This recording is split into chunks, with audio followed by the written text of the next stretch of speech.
Shalom. Shalom. Selamat pagi bagi kita semua. Pagi. Kita bersyukur pagi hari ini kita lagi boleh berjumpa di kelas ini untuk belajar materi pendidikan agama Kristen. Dan sebelum belajar, aku akan mengecek kehadiran Abigail Wisan, Hadir. Jessica Manaking, Hadir. Priscilia Mabolongan, Hadir. Aulia Lumanau, Hadir. Stefan Rumondor, Hadir. Gabriel Prangau, Hadir.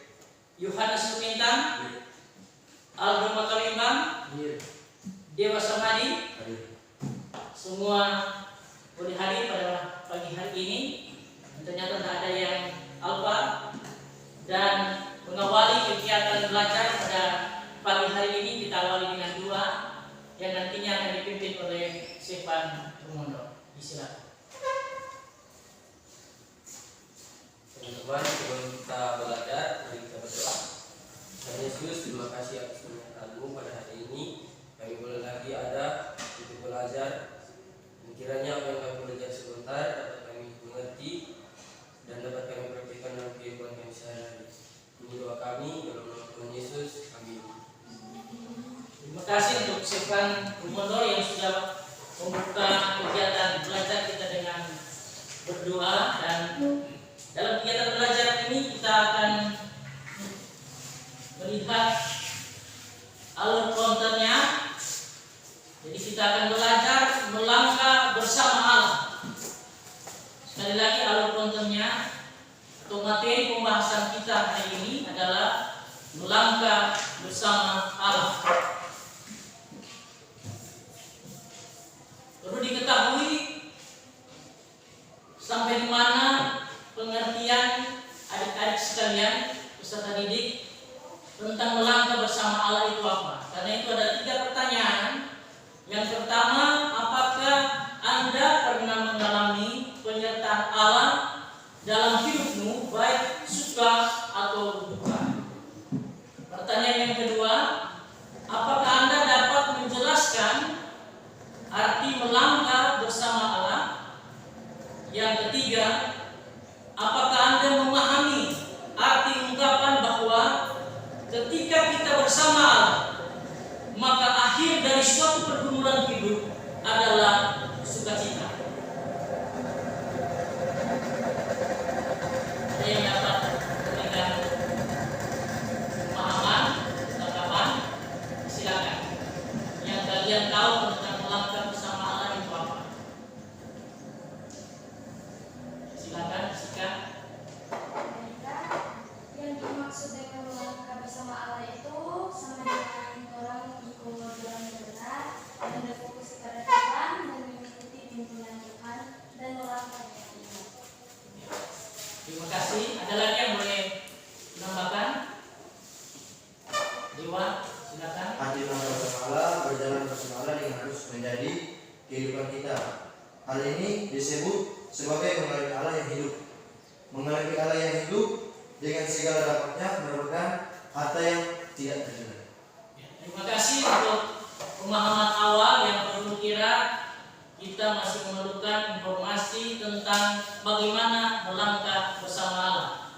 Dan perlu orang ketika mau memahami materi yang ada atau konten yang ada, konten tentang melangkah bersama Allah ini, maka hal yang pertama, capaian pembelajarannya orang harus ketahui, yaitu boleh lihat di depan, memahami Allah, memelihara dirinya dalam berbagai dinamika kehidupan. Sekali lagi boleh dibacakan. Memahami Allah, memelihara dirinya dalam berbagai dinamika kehidupan. Kata dinamika bersama dengan berproses. Jadi terjadi pasang surut kehidupan. Kadang suka, kadang senang, bahagia, tapi juga terkadang mengalami beban dan pergumulan kehidupan. Karena itu perlu orang memahami bagaimana karya Allah yang memelihara diri kita dalam berbagai dinamika kehidupan yang kita jalani, terutama sebagai seorang pelajar. Selanjutnya, untuk mencapai capaian pembelajaran ini ada 3 tujuan. Tujuan pertama boleh dibacakan bersama. Pertama, menghidupkan mengidentifikasi cara Allah memelihara dirinya dalam berbagai dinamika kehidupan. Yang kedua, membuat catatan ciri-ciri kuasa Allah yang memberi pemeliharaan sesuai teks Alkitab. Yang ketiga, menyanyikan bersyukur atas pemeliharaan Allah atas diriku dalam bentuk puisi, cerita pendek atau narasi. Jadi kita akan tugasnya kelompok sebentar untuk akan membuat sebuah cerita atau narasi singkat yang nantinya akan direfleksikan oleh masing-masing kelompok. Dan silakan mengamati gambar yang ada. Ada 4 gambar yang nantinya kita akan amati. Jadi gambar pertama ada seorang bapak yang berlutut, tentunya berlutut memohon sesuatu kepada Sang Pencipta atau Tuhan. Yang kemudian gambar yang kedua adalah ada seorang bapak dan seorang anak, dia atau mereka berjalan di tepi pantai. Dan gambar yang ketiga ada sepasang jejak kaki di pinggir pantai, walking with God. Itu berarti ada gambaran bahwa sesungguhnya kehidupan manusia harus berjalan bersama Allah. Walking with God, berjalan bersama Tuhan atau berjalan bersama Allah. Yang kemudian ini yang dapat kita lihat di gambar yang keempat. Ada gambar yang keempat di sini yang boleh kita amati.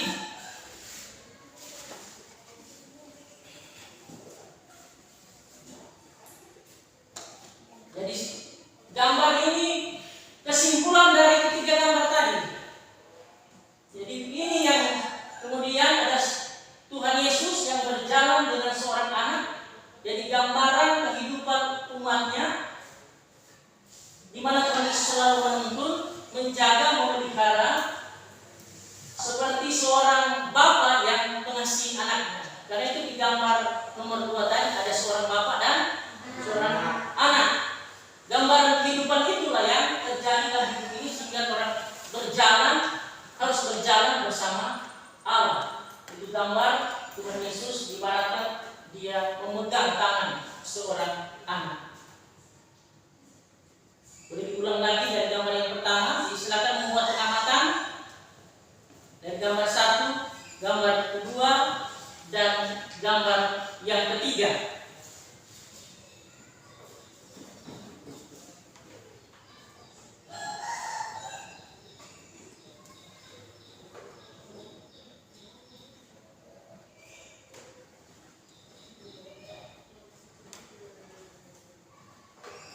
Dalam pengamatan, orang merumuskan pertanyaan yang disesuaikan dengan atau menghubungkan dengan konten belajar kita melangkah bersama Allah. Jadi tadi gambar-gambar yang ada orang hubungkan dengan melangkah bersama Allah.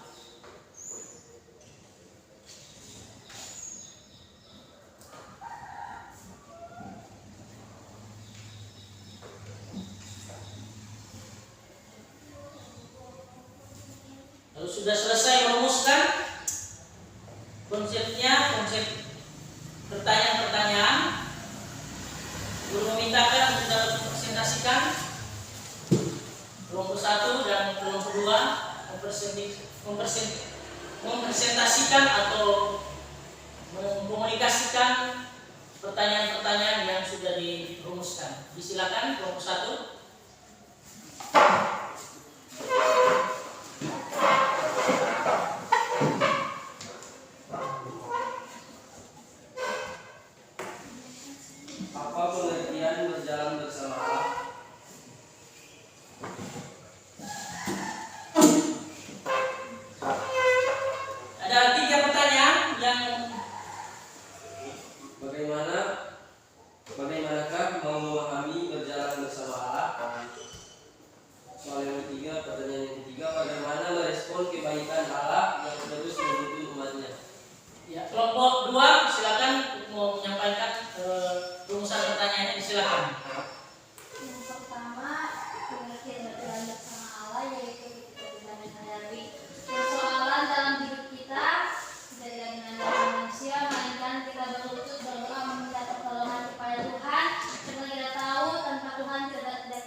hasil diskusi kami dari kelompok 1.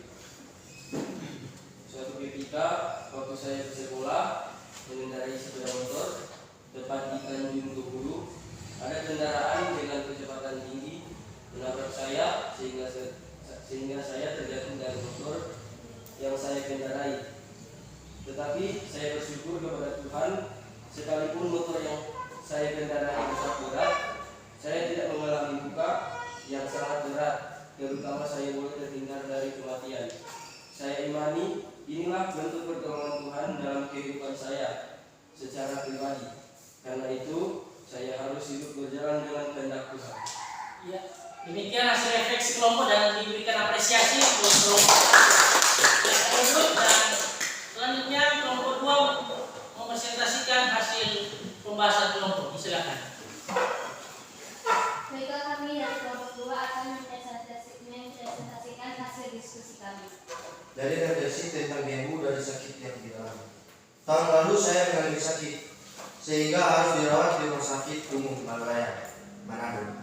Selama beberapa bulan dalam perawatan oleh para medis, bahkan dokter sudah mengfonis jika tidak mengalami perawatan rutin umur, saya tidak banyak lagi. Dengan perawatan rutin oleh para dokter dan saya terus berdoa kepada Tuhan Yesus, saya mendapatkan hadiah terindah dari Tuhan, mengalami mujizat kesembuhan. Kalau saya boleh sembuh dan masih sehat sampai saat ini, itu berarti karena pertolongan Tuhan. Sebab itu saya akan terus berjalan dan doa Tuhan Allah. Ya, demikian hasil presentasi. Tanggapan dari kelompok 1 terhadap kelompok 2, silakan. Ada pertanyaan untuk kelompok 2? Ada pertanyaan untuk kelompok 2. Apa pengertian berjalan bersama Allah? Yaitu kita tetap mengandalkan Tuhan dalam segala suka dan duka, kita tetap mengingat Tuhan dalam setiap perjalanan kehidupan kita. Ya, demikian tanggapan kelompok dan kita berikan apresiasi untuk kelompok 2. Silakan dulu.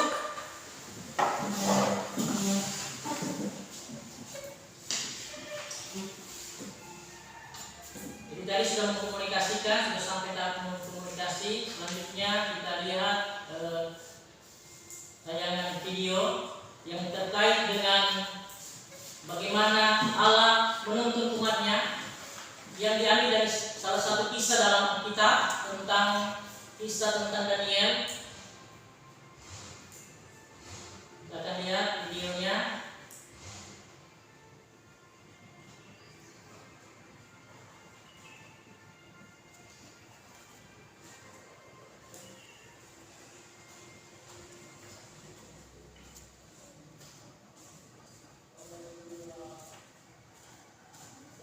Kisah Daniel di Gua Singa sering diceritakan, menggambarkan bagaimana imannya tidak tergoyahkan walau nyawanya terancam. Fakta apa aja sih yang menarik dari sosok Daniel ini? Sebelum kita bahas lebih lanjut, yuk diklik dulu tombol subscribe-nya. Daniel dan teman-temannya adalah keturunan bangsawan. Pada saat Yerusalem jatuh ke tangan Babel, Raja Yoyakin yang adalah Raja Yehuda saat itu dan anak-anak para bangsawan juga para pejabat penting kerajaan Yehuda ditawan dan dibawa ke Babel.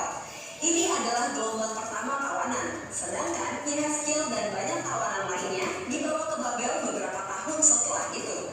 Daniel dan teman-temannya, yaitu Hananya, Misael, dan Azaria, adalah bagian dari anak-anak bangsawan tersebut. Bahkan dipercaya bahwa Daniel adalah seorang pangeran atau salah satu anak dari garis keturunan Raja Daud. Hal itu mengacu pada penggenapan nubuatan Yesaya untuk Raja Hizkia seperti ditulis dalam Yesaya 39 ayat 5-7, di mana keturunannya akan menjadi sida-sida di Babel. Ditawan saat usia masih belasan tahun. Saat Daniel dan kawan-kawannya ditawan, diperkirakan ia masih sangat muda. Diperkirakan baru menginjak remaja. Raja Nebukadnezar memerintahkan untuk memilih orang-orang untuk bekerja di istana dari kalangan keturunan raja dan bangsawan. Mereka harus tidak bercela dalam hal ini secara penampilan, memiliki perawakan baik, berhikmat, dan berpengetahuan. Daniel 1 ayat 1-4. Mereka kemudian dilatih dengan adat dan kebiasaan orang Kasdim selama 3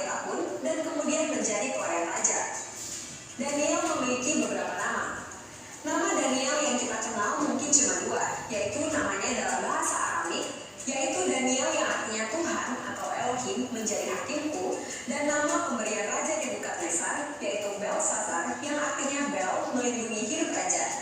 Bel di sini mengacu kepada dewa tertinggi di kerajaan Babel. Penggantian nama Daniel dan teman-temannya serta pelatihan mereka bertujuan untuk mendoktrin mereka dalam budaya dan agama Babel. Namun hal tersebut terbukti tidak berhasil karena Daniel dan 3 temannya tetap setia kepada Tuhan Allah Israel. Tradisi Yahudi mempercayai bahwa Daniel adalah sosok bernama Hatta yang ditulis dalam kitab Esther, sida-sida yang menyampaikan pesan dari Mordekai kepada Ratu Esther. Namun ada pendapat lain yang menyatakan bahwa Daniel adalah sosok bernama Memukan, salah satu dari 7 pembesar di zaman Raja Ahasveros yang memberikan nasihat untuk mengganti Ratu Wasti. Esther 1 ayat 13-22. Memiliki karunia untuk mengartikan mimpi dan bernubuat. Di dalam agama Yahudi, Daniel digambarkan memiliki karunia mengartikan mimpi dan hikmat sama seperti Yusuf. Yang membedakan keduanya adalah Daniel diberikan juga karunia kenabian di mana ia mendapat penglihatan dan juga menerima pesan Tuhan melalui malaikat Gabriel. Daniel 10. Daniel juga memberikan nubuatan tentang apa yang akan terjadi dalam sejarah manusia, mulai dari kejatuhan kerajaan-kerajaan seperti Babel, Media Persia, hingga kekaisaran Roma. Ia juga menyampaikan tentang kedatangan Sang Mesias, bahkan nubuatan tentang akhir zaman. Melayani beberapa raja. Setelah berada di Babel, Daniel melayani beberapa raja selama hidupnya. Pertama, ia melayani Nebukadnezar. Setelah kematian Nebukadnezar, Babel mengalami pergantian raja hingga 3 kali dalam waktu 6 tahun. Walaupun saat itu, anak Nebukadnezar yang disebut Belsazar disebut menjadi raja. Setelah itu, Babel jatuh ke tangan Raja Kores Agung, di mana Raja Darius mendapatkan kekuasaan memerintah di bawah Raja Kores. Kemudian Daniel masih hidup hingga masa Raja Artasasta di zaman Ratu Esther. Jadi, bisa disimpulkan selama karirnya, Daniel melayani sekitar 5 raja yang silih berganti menguasai Babel. Kejujuran dan integritasnya sebagai politisi membuat Daniel tetap dipertahankan dalam pemerintahan sekalipun ada pergantian raja. Usia Daniel diperkirakan menginjak umur 80 tahun saat dilempar ke dalam gua singa. Karena Daniel ditawan saat ia remaja, diperkirakan usia belasan tahun dan saat ia dilemparkan ke gua singa adalah masa pemerintahan Darius atau sekitar 60 hingga 70 tahun setelah ia ditangkap. Maka usianya saat itu sudah mencapai 82 tahun. Walau demikian, kita tahu akhir kisahnya bahwa Daniel tidak terluka sama sekali sebab Tuhan mengirimkan malaikatnya untuk menutup mulut singa-singa tersebut. Kematian Daniel dan 6 tempat yang diklaim kuburan Daniel. Daniel tidak ikut pulang bersama rombongan Ezra saat Kores Raja Persia memberikan dekret untuk orang-orang Yahudi bisa kembali ke Yerusalem. Saat itu usia Daniel sudah sangat tua, diperkirakan sudah mencapai 90 tahun. Seperti dituliskan di Daniel 8, ia saat itu berada di Puri Susan di Elam, tempat di mana saat itu Ratu Esther berada. Ada catatan Yahudi yang menyatakan bahwa kematian Daniel karena ulah Haman yang memerintahkan pembunuhan besar-besar terhadap orang Yahudi. Namun, ada juga yang menyatakan bahwa ia mati karena usia tua, dikuburkan di bawah menara di daerah Ekbatana, wilayah Media, atau yang sekarang berada di sebelah barat Iran. Dia dikuburkan bersama dengan raja-raja Media dan Persia. Namun, ada juga yang menyatakan bahwa Daniel dikuburkan di dekat rumahnya di Susan, Iran. Kota Susan ini diperkirakan berada di kaki Gunung Zagros, sekitar 250 km di timur Sungai Tigris. Saat ini ada 6 tempat yang mengklaim sebagai kuburan Daniel, yaitu Babel atau yang sekarang disebut Hilla, Kirkuk, dan Mugdaliyah di Iran, Susan dan Malamir di Iran, dan Samarkand di Uzbekistan. Itulah fakta kita tentang sosok Daniel. Semoga kita bisa mengikuti teladan dia yang penuh integritas dan juga memiliki kehidupan rohani yang kuat. Oke. Dari tayangan video tentang kisah kehidupan Daniel ini yang menjadi contoh dan teladan dalam hal bagaimana melangkah bersama Allah, kita lihat bahwa Daniel memiliki integritas. Jadi integritas itu adalah apa yang dia ucapkan dan lakukan itu sama. Bukan sebaliknya, kita mengucapkan sesuatu yang kita bilang baik, tetapi pada praktiknya kita melakukan hal-hal yang tidak baik. Jadi itu integritas. Demikian sebaliknya, yang orang bikin baik tetapi yang kita katakan tidak baik. Tentu integritas harus sejalan antara apa yang kita sampaikan dan kemudian kita pikirkan, kita sampaikan dan kita lakukan itu sejalan. Jadi kisah Daniel mengajarkan tentang kesetiaan, karena kesetiaannya kepada Allah sehingga dia tetap dipertahankan untuk memiliki jabatan yang strategis, jabatan yang penting pada waktu itu. Sehingga lewat kisah Daniel kita belajar bagaimana menjalani kehidupan yang terus melangkah bersama Tuhan.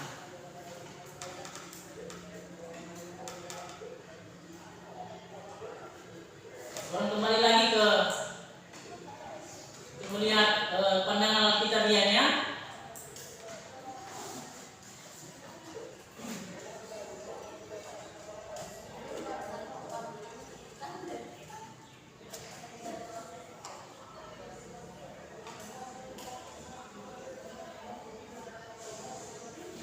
Di pandangan Alkitabiahnya yang terkait dengan materi yang ada ini tentang berjalan bersama Allah dapat diambil dalam Ibrani 13 ayat 5. Yaitu banyak orang yang hanya mengandalkan perasaan mereka untuk menilai apakah Tuhan sungguh-sungguh ada di dekat mereka ketika mereka mengalami penderitaan dan kedukaan. Dan Ibrani 13 ayat 5 ini, aku sekali-kali tidak akan membiarkan engkau dan aku sekali-kali tidak akan meninggalkan engkau. Itu berarti pertolongan Tuhan itu tetap nyata bagi kehidupan orang percaya, sehingga Allah tetap berjalan bersama kita dalam pergumulan kehidupan yang kita jalani. Tuhan tetap ada bersama kita. Karena itu materi atau konten tentang Allah berjalan bersama dengan kita manusia itu sangat perlukan. Sejauh kita sebagai orang percaya untuk tetap menghadirkan Tuhan, tetap bersyukur dalam banyak hal kehidupan yang kita jalani. Orang jangan cuma bersyukur di saat senang, bahagia, tetapi juga bersyukur dalam keadaan susah. Pergumulan kehidupan yang kita jalani, tetap bersyukur dan tetap berjalan bersama Tuhan. Ada 3 soal yang akan dijawab untuk mengetes pengetahuan kalian tentang berjalan bersama Allah. Soal pertama boleh dicatat, bagaimanakah yang menurut bagian manakah yang menurut kalian paling sulit dari pelajaran ini? Jadi ketika mempelajari materi berjalan bersama Allah, kira-kira apa yang paling sulit? Kedua, apa yang akan kamu lakukan untuk memperbaiki hasil belajarmu? Kalau orang lihat untuk hasil belajar orang masih dalam kadangkala motivasi orang menurun, orang tidak punya semangat untuk belajar, bagaimana kamu memperbaiki itu? Untuk sebagai refleksi dari Tuhan yang tetap menyertai kita, Tuhan yang berjalan bersama dengan kita, termasuk berjalan bersama dengan kita ketika kita akan mempersiapkan diri kita untuk giat belajar. Giat belajar itu bagian dari bagaimana kita sebagai pelajar untuk tetap berjalan bersama Tuhan. Dan yang ketiga, silakan kalian tuliskan komitmen atau tekad. Setelah mengikuti proses pembelajaran ini, tentu ada tekad. Tekad apa yang akan kita lakukan? Kalau tadinya mungkin orang ragu tentang Allah, tentang pertolongan Tuhan, orang buat tekad. Kalau begitu, apa yang orang lakukan? Tindakan apa atau cara apa yang kita akan lakukan supaya kita dapat berjalan lagi bersama dengan Tuhan dalam segala aspek hidup yang orang jalani. Terutama orang sebagai pelajar tentu memerlukan kehadiran Tuhan untuk menuntun kita, menyertai kita untuk meraih masa depan yang gemilang di dalam Tuhan. Guru kasih waktu beberapa menit untuk menyelesaikannya, dan setelah selesai untuk dikumpul di depan.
syukur, terima kasih kami persembahkan kepadamu ya Allah kami, Allah dalam Yesus Tuhan dan Juru Selamat, Kau yang sudah memimpin menuntun kegiatan pembelajaran kami pada hari ini. Berharap Tuhan terus berjalan bersama kami, melangkah bersama kami untuk meraih masa depan kami Tuhan. Karena itu biarlah kehidupan kami terus berada dalam genggaman kasih-Mu, sehingga kami tetap setia menjalani kehidupan kami dalam dinamika hidup ini dan tetap menghadirkan Tuhan. Inilah doa kami ya Tuhan. Kami tutup kegiatan belajar kami hari ini di dalam nama Yesus Tuhan Juru Selamat Guru Agung kami. Amin.